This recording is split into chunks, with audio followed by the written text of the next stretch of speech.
Sahabat Kompas, teka-teki pertarungan 3 Srikandi pada Pilkada Jawa Timur tahun ini tampaknya mulai terpecahkan. Hasil survei terbaru Litbang Kompas merekam petahana Khofifah Indar Parawansa sementara ini unggul meninggalkan 2 Srikandi lainnya, Risma dan Luluk. Apakah ini bisa diartikan bahwa persaingan 3 putri terbaik Jawa Timur ini sudah berakhir? Atau masih adakah peluang untuk 2 kandidat lainnya merebut suara? Simak ulasan selengkapnya bersama saya, Agustina Purwanti, dalam Bongkar Data.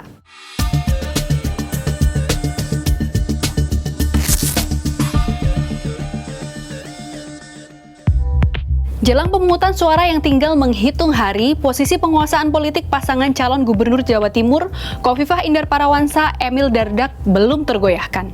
Survei Litbang Kompas 2 hingga 7 November lalu mengungkapkan bahwa lebih dari separuh pemilih di Jawa Timur berpihak pada pasangan yang diusung oleh Koalisi Indonesia Maju ini. Tepatnya 52,5%. Penguasaan dukungan pemilih sebesar itu tampaknya berjarak cukup signifikan dengan 2 penantang lainnya.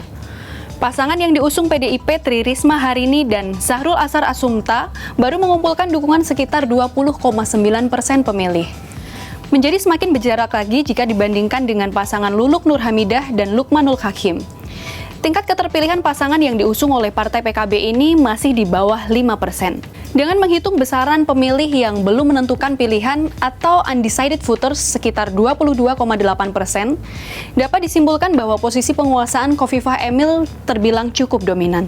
Nah, dominasi pasangan petahana ini datang dari segala lini, mulai dari kelompok usia, kelas sosial ekonomi masyarakat, pendidikan, hingga pilihan partai politik. Dari sisi usia, sedikitnya separuh responden dari masing-masing kelompok generasi melabuhkan pilihannya pada Khofifah Emil.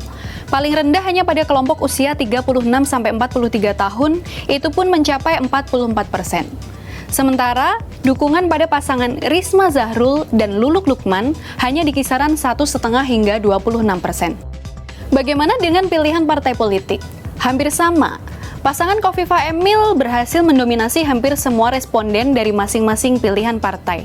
Sudah barang tentu dukungan yang paling kuat datang dari pemilih-pemilih partai yang tergabung dalam Kim Plus seperti Golkar, Demokrat, Nasdem, dan Gerindra. Yang cukup menarik saat membedah profil pemilih berdasarkan kelas sosial dan pendidikan.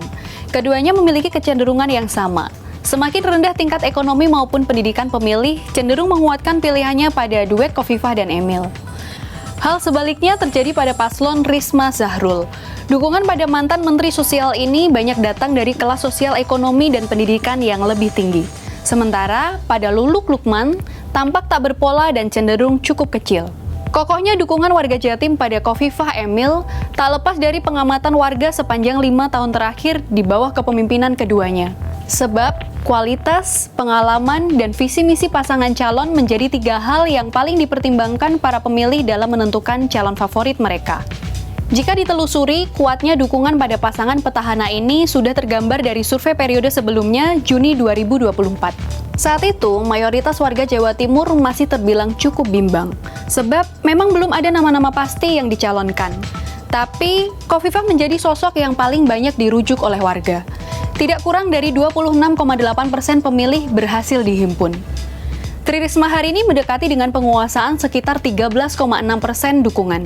Sementara, nama Luluk Nur Hamidah belum masuk dalam pertimbangan warga Jatim saat itu.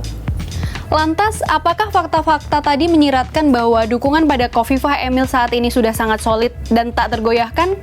Sepertinya tak sepenuhnya demikian.